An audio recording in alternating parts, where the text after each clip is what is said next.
Hello, I'm Glenn W. Hunter. This is Tamika Carter, the Advantage Counselor. She operates the Advantage Public Institute and focuses on empowering underserved populations through social justice counseling. We represent TIPS IE, which is Trauma Improved Prevention Services of the Inland Empire.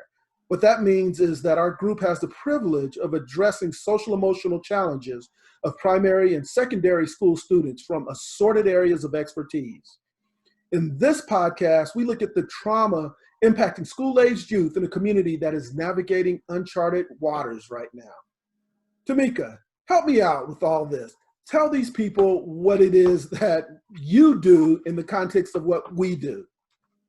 Wow. So uncharted waters is almost an understatement. We're dealing with COVID as the backdrop, and we've got this unrest in our country currently that is causing some community traumas and some things that kids are feeling right at home and right in their own backyards. And so that's hard. I think for some who were sheltering in place, it was easy to kind of block out all of this. However, the racial unrest, especially as we're dealing with communities of color, it's entered their homes. And so there's no more earmuffs. There's some conversations that are having to be had right now. And I think those are very hard because a lot of parents, to some degree, have talked about their own issues with race or their own issues with feeling whatever ways they felt. And so now, for the first time, during a national pandemic in which we're barely getting to come out of our homes, we're having this. It's like we opened the door and now this. And so it's kind of bringing people back into their homes where there are conversations that parents or people who are caregivers of young people are having to have about their thoughts, their feelings, their beliefs about anything from rioting to looting to, police. And these are very, very deep matters. And they're matters that are not easy to really discuss, especially when emotions get involved. Talk about that emotional component, and you just can't seem to get away from emotional reactions because it's one thing after another. We've been enduring this pandemic, and that wasn't even a word that registered, and now every school age kid knows what it is. And now we have this national social unrest. I mean, some of that actually came to our community here in Riverside. And you start thinking, what happens in these instances of protesting? As I'm looking at the events of the night and talking to different officials who had more insight to it than I did, one of the things I've learned is that it's very hard to categorize our young people. Old people will find their way of putting themselves in a category. I am an African American man. I am a Chicana woman. These kids, these youngsters, are much more fluid. And I find the fact that fluidity actually makes it harder to pinpoint them and just compounds the fact that old people are trying to understand young people. So I want to kind of lean on some of your expertise. So if you look at it as a counselor and an educator, and you see this major demonstration in the hub of the Inland Empire, how does that even register to a young person? It's so I like that you bring up the mixing and just the beautiful love that I've seen our young people have for one another in ways that generations prior didn't. Whether it was ignorance, being fresh out of some hatred, or witnessing some sort of trauma, but we didn't have that so much. And I think that is so important right now because in some ways they're leading us. In some ways we are learning from them. So we're not only teaching them maybe the histories of the roots of certain things that have occurred in this country, but they're teaching us this newness and this love and this ability to embrace one another in a way that I don't think we've seen in a while. I've counseled kids of all races. I've counseled children of mixed races, and all together, like this generation. When I look at like those 21 and under young people, they have a different mindset. And I even noticed it when I remember coming out of high school, right? And I'm not telling y'all when that was. Um, but I remember coming out of high school as a senior, seeing the freshman class and thinking there is something wrong with these kids. They are all rebels. They have no cause. And so now we've watched those kids grow up and they have a cause. And I think we now have to untuck all our nice little orderly ways that we dealt with telling kids, okay, you just don't go on this block because of this. You don't wear this because of that. And now we're having to peel back those layers and maybe even share some of those stories of why grandpa always thought this. And that's for white folks and black folks. That's for everyone. And Mhm. so our kids are now being exposed in a way that they just have not been exposed to life, to culture, to society. And so it's really testing their loyalty. Will they stay loyal to a skin tone or a certain ideology, or will they stay loyal to whatever they feel or what unites them and bonds them to their fellow classmates and brothers and sisters? I think it's interesting that, common experiences like the one we just endured becomes part of their narrative. I mean, generations have narratives, and that one is theirs. When I look at it from an education perspective, one of my takeaways is that children, and this actually does cross generations, behaviorally they mimic their elders. They may love them, they may hate them, they may be indifferent toward them, yet they mimic those behaviors. If mom is freaking out, then the kid is freaking out. If big brother is seeking violence, then the kid is prone to behave that way. But then you start throwing in today's world, the instant gratification of social media, the images, the sounds. And now all of this processing is happening at such an accelerated pace. And the consequences are getting graver as we watch TV and see things burning and looting and across the country in our major cities. And what that really hits me on, and I can't find a good place for it, is what does a demonstration, also known as a protest, or when you're out past curfew and things are burning up, a riot, but what does that even look like through a child's eyes in 2020? I guess it just depends on it. Sadly, and I hate to say this because it depends on kind of what side of this you're on. And I guess with any movement, it depends on what side of history you're on. And I don't know. I'm not saying there's a good side, bad side, right side, wrong side. I'm not going to get into that conversation right now. Mhm. But it looks like if you're participatory in these types of acts or demonstrations, it may look one way. However, if you are not, or you're not interested, or you're opposed to, actually, it's going to look differently. And then there are, of course, people who are kind of indifferent. Though as I talked to one of my fellow karaoke friends, karaoke, that's people who moved from California to Oklahoma. Y'all get it. That are we finally seeing a time where people, is just the color card gonna stop mattering so much, or are we going to have to pick, like, oh, you have to now demonstrate because you're black? How dare you not be demonstrating because your skin is this certain tone? So for our children, I think it's forcing them to face it. I think there are a generation of people who have been very much interested in social issues and social justice across the board. And so they're now going to have conversations with their friends about what they think is an adequate or an appropriate way to protest. And this may mean losing friendships, it may mean gaining some friendships, but for them, it's really mixed up. And I think when they look at demonstrating, I think it's us who don't get it.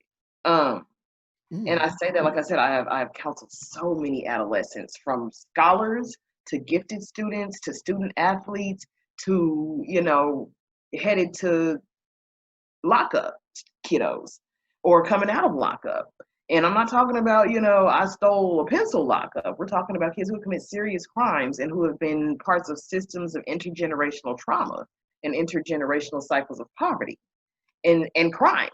And so how they're looking at this in some ways is, I've seen this. I've seen what happened when I tried to do it the right way, or when mom tried to register to vote. I know you guys told me vote and that doesn't seem to work, and the police are still in my neighborhood doing this, that, and the other.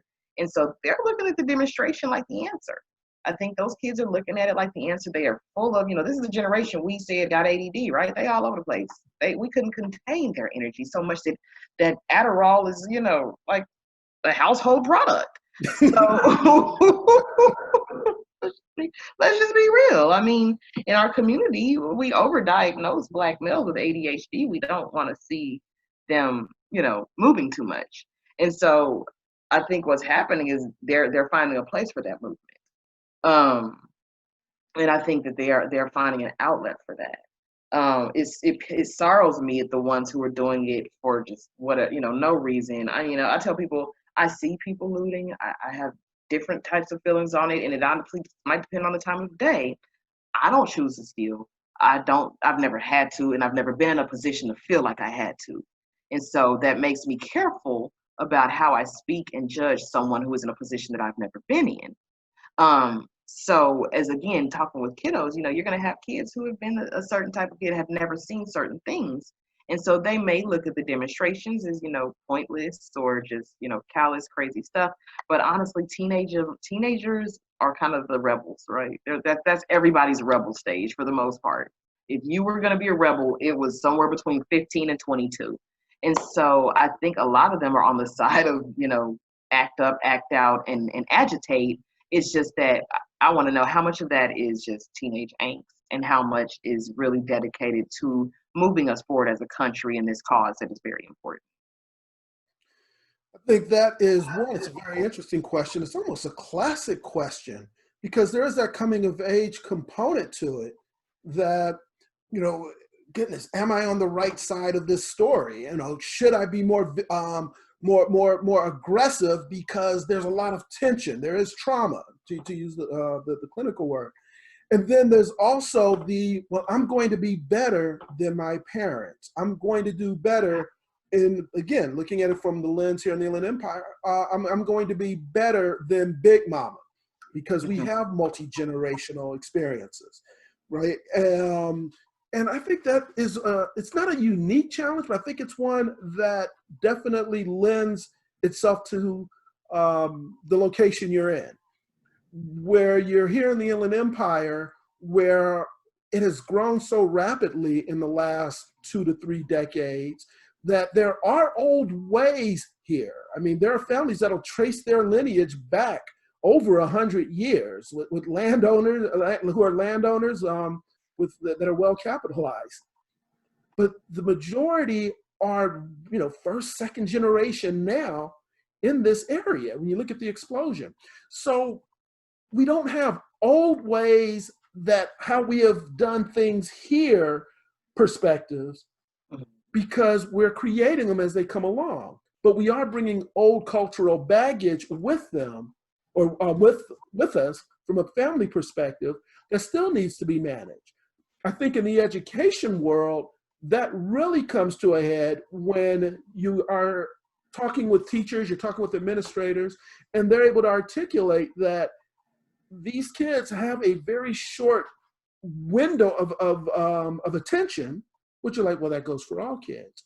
But what they're having a harder time doing is bringing a sense of cultural connectivity to the region that allows them to say, this is my roots, this is the way that has been established. I think our youngsters are either privileged or burdened from making up rules as they go along. And I think that is something that's hard to replicate from other experiences. And we have to adjust now in order to help them move forward as society dictates to us. So I think some of the more interesting parts of that is you find, we're at a point now you're finding more children of mixed heritage in the Inland Empire. And that brings its own baggage because now, depending on what that mixture is, you're bringing baggage from 2 different cultures and converging them in the middle of the desert. Good way to put it. Nice way to put it. I was in, oh goodness, during my grad studies, I took multicultural counseling. And, one of the things that they do is have you break up the book and present, on a different culture. This might be an Asian American culture, Pacific Islander culture, African American cultures. And so each person, right, I'm the Black kid in the class, so guess what everyone thinks I'm gonna do? Which I ain't gonna lie, I started to go for the easy A. I started to go for the easy A. But what I chose to do was something that was it was new. And this was in 2000 something, not 2000 something. And I presented on multiracial people as a minority. And at the time I'd had a friend whose daughter was biracial. I think her father was half black, half white. Mom was mostly Scottish heritage, white woman. And that was really a learning moment because it really helped me further in my career because I realized that black people ain't the only one with struggles. And even then at OU, they challenged us. If you're black and you think you understand the full minority thing, well, go understand another culture that's a minority. And that was eye opening. And it's kind of embarrassing to say that I was an adult having to come to this. But what I did in my paper was really be able to look at through the lens of a girl who had mixed heritage and all these different incidences in her life where she was forced to feel like she had to choose or had to represent one or the other. And so, in treating a lot of young people who, like you said, a lot of them are of mixed heritage, this generation is. And I think it's beautiful, honestly. And so, I see that they still have those struggles, and they differ, right? If they differ based on which parent is still in the home, whether it's the one that they identify with color wise, and they differ based off of which parent, especially when you're dealing with African American. Is it the mom that's African American or is it the father that's African American? And so all of their differences kind of converge when they come to school, when they see another kiddo who they can identify with. And so in some ways, I see that as a blending, as a necessary blending of thought as well, because if they're both inside of you, you have to figure out a way to consolidate the two. And I'll talk about Gestalt therapy. I'm an existential therapist, so I love Gestalt therapy, which is all about, recognizing how to kind of bring parts, unifying parts of the whole. And so if you're part black, part Asian, part white, you now to love and appreciate and understand yourself, you have to be able to unify the struggles of Asian Americans, of African Americans, and of Black Americans. And so you have to, in your mind, do what we need our entire nation to do. So I think we have a gem in that. And I'm not saying like that, they're lead us out of this, but I think some of the work, the internal work that they have had to do, is going to be a way that we can look at the work that we need to do as a nation. I think the way you brought this from sort of a macro look to a micro look, I think is really important because I think there are some lessons to be learned from mixed heritage. And again, I appreciate it, and one of the reasons I enjoy living in the Inland Empire is that you're able to have that mixed heritage experience without a lot of ancient baggage. You've shared that you have a background having been in Oklahoma, which has a deep history. I mean, you can trace your family back 100 years. You can find places they may have been from and ended up in Oklahoma, and you have some that are very proud that have been able to establish themselves there. That is not something that is as common in our particular environment here in the IE. So when you're able to bring that perspective, you're able to share that perspective, I think that gives weight to our young people knowing that, no, you do have roots and you have to understand the cultural roots. They may not be down the street, but they're still part of who you are, part of your American experience. And one of the stories I heard from the protest last night was a gentleman who's known in the community, and he's very active in interacting with young people. And he took it upon himself to act, he's African American, and he took it upon himself to speak with a group of Chicano young men. And it happened to be men that he was there. And he was just trying to understand what their lens was with regards to the tension. And what they shared was curiosity. They saw this with the background of George Floyd. This is a black-white issue.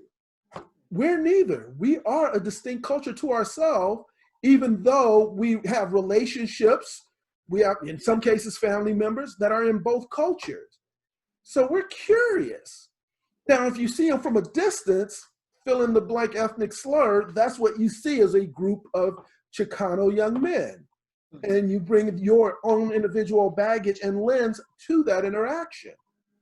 But upon further review, the closer inspection that my colleague did, he realized that no, there's an intellectual curiosity, and they understand that how that plays out literally will impact how they're going to be handled by the authorities, how they're going to be able to continue school or advance toward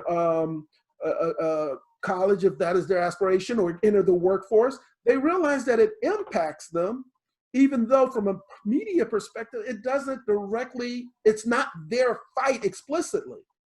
However, culturally, it's very much their fight, not as Chicano young men, but as people of a diverse Inland Empire community.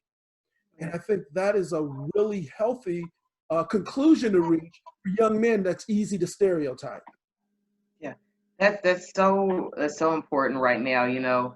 As we're discussing whether it's race, age, whatever. I think everyone has experienced something in their life that they can analogize, if that's a word. They can make an analogy to what's going on. Might be Mhm. a word. But so as you talk about the young men that your friend encountered, they probably do. They can look at this and say, okay, this looks like a black and white issue. We ain't in this. But then this kind of became more. It became it's a police issue. It's a police or a policing issue, and so there are all these other prongs that come kind of out of the racism that do poke other people. And I wouldn't. I mean, I'm a little new to the area, and so I know in some ways a lot of what Hispanic Americans go through is usually deemed as a portion of citizenship or immigration or something. And so I wonder if in ways that they think, okay, well, the treatment I get is really just because they think all of us are this or all of us are illegal or whatever, versus realizing that no, racism, which affects black people, brown people, and of all shades to a certain degree, has all these different prongs. And so then they can make the connection and say, well, yeah, I did notice that this person in my community experienced this at the hands of policing, over policing or something. And so I think that does provide a good place. And that's why I'm being really careful right now, because I think it's an important time for learning. And if we shut people out by saying you are the other, rather than bringing them in with analogies or helping them understand that, maybe this does affect you. And sometimes it doesn't affect them directly, maybe indirectly. I think those are important things. And I love that the open-mindedness of these young people. I mean, I know I brag on kids all the time. They are probably 85% of my practice are young people. And so it's just something different about the way that the world and society and things have changed to the way that they think. And I think there's just a lot more open-mindedness. When we look at the big five personality traits, they are just a lot more open-minded than people from previous generations. I really appreciate the fact that you talked about, that otherness that they feel. But you want to feel inclusive. You want to be part of the community. You want to be part of your community, even as we start breaking those things down. I think that particularly with young people, there's a sense of stress that comes on them quicker because at their human core, they're trying to figure out where they belong. So there is a sense of trauma that comes from it, and it sort of magnifies if you're not careful when you have to deal with macro trauma like we're experiencing right now. But something you said previously, leading into our discussion, you said when there is trauma, people tend to be hyper vigilant. And I just cannot let that go. And I want you to share with that how this kind of trauma leads to hypervigilance. So one of the main areas of symptoms of PTSD, post-traumatic stress disorder, which we typically link to military stuff, is that re-experiencing of the trauma. So you're dreaming about it. We have people right now who are probably reliving every racist moment in their life, and so that creates this anxiety. You're vigilant. You're vigilant. You're paying attention, but it's at a hyper level, and so you're paying too much attention to things that now you're making stuff out of stuff that's not even there. And so, as you even talked about with the mimicking and the modeling that we do as adults, when we are re-experiencing traumas that our children have not experienced because we lived in times when the barriers that have been broken down were not quite, at least whatever work had been done to them they were there. And so we're now bringing our traumas on these kids who actually live in the world that we made better for them. And so why would we want to, let's be careful about re-traumatizing our youth based on the world that we lived in 20, 30 years ago, when we said and made it better for them. And so hypervigilance is that. It's that, now you go to the grocery store and somebody looks at you from the opposite race and you don't know how to think about it. Now it's an issue. Or, as a I heard a story earlier this week, a golf ball flies from somewhere, and a group of brothers is like, hold on, what's really going on? Is this an expression of your rate? And so we have to bring it down a notch, think logically. And that's not to say you need to be quiet about injustice in any way. If you know me personally, that's not what I'm saying. But we have to bring it down to a level that we're not making rash decisions, that we're not making decisions that are destructive only and not constructive, that are lose-lose type decisions. So that's what's important, So trauma, post PTSD has a lot of pieces to this, and so what we are actually experiencing is like a community PTSD. And even myself, I have experience. I shared today a story with someone that I had long buried of something that occurred within my adult life, and it almost brought up these feelings, right? And so we have to take the time to breathe, to bring it down a notch, to remember that, you do love people, and that, all of these crazy ideas that people are coming up with is not the best way to get this dealt with, and that there are legitimate issues here that we can deal with if we bring it down from a level of just being hyper vigilant and can just be vigilant. Vigilant meaning paying attention, being aware, maybe this is a certain officer that seems to always do this or seems to be in this area more so than the other. Be vigilant, but do not be hyper vigilant to the point that now you're coming up to him, confronting him, and saying things to him that are crazy, all because you are re-experiencing your trauma and the traumas of your parents and your grandparents. I think that the way you articulated that, be vigilant, not overly vigilant, be vigilant. I think that is something that we have an opportunity here in the Inland Empire to embrace because we have so many different perspectives, culturally, racially, educationally. I mean, we haven't even talked about that, both from our growth from young people going into the school system to the growth that we're experiencing at the different colleges that are here. But I think before we go down that rabbit hole, I would like to bring it all together in the sense that the trauma we're experiencing is real. I mean, these are things that are putting stressors on families, on individuals, on our youth, on our elderly. The flip side is we have the opportunity to look at it with clarity and a little bit of patience. Even with the civil unrest that we're experiencing at this moment, history has taught us it will pass and there will be rebirth. And I think it's important for us to approach that in a uniquely Inland Empire way so that we are embracing other cultures, that we are educating our kids to be patient, to be vigilant, but not over vigilant. More importantly, to actually teach them to be aware, stay woke, as they said a generation ago. But with that awareness comes responsibility. But if we can get our kids to be more responsible, I think that's a winning proposition for this community. We could go on with this for hours, but I'm going to have to sign us off with that final thought. Again, we have Tamika Carter and the expertise she brings, particularly with regard to mental wellness. I'm Glenn W. Hunter, and we look forward to speaking with you again soon as Tips IE continue to bring this educational lens to building a better Inland Empire. Adios.